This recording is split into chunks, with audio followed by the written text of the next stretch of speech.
An investigation or inquiry into the management and operations of the Marketing and National Importing Board, the MNIB, by the Office of the Integrity Commission began on August 2, 2018, covering the period 2012 to 2018. It sought to examine whether there were breaches of the IPLA, the Prevention of Corruption Act, the Marketing and National Importing Board Act, and any other acts and legislation designed to guide the operations of the MNIB.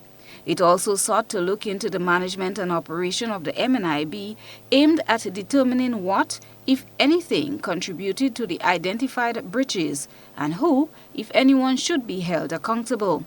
Chairperson of the Integrity Commission, Lady Anande Trotman Joseph, during a media conference on Tuesday, highlighted some of the 13 summary findings based on what the MNIB Act is mandated to do. It was determined that the circumstances surrounding the issues of non-payments or delayed payments to farmers and providers were due to cash flow issues made worse by the garnishing of MNIB's account as a result of its court matter with the CSME Commodity Traders Limited.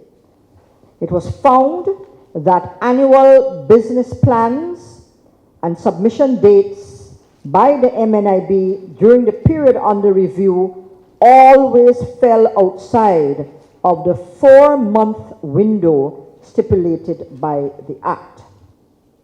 It was found that the MNIB did not keep its books of accounts in a way that is sufficient to record and explain the transactions and to enable its financial position to be determined with reasonable accuracy at any time. Lady Joseph noted that they have crossed many hurdles, one of which was an injunction filed against the Commission. However, they were given the green light by the courts to proceed and so were able to unearth the facts. The chief investigator was the Director of Public Prosecution, Christopher Nelson, KC. The report was submitted to his office.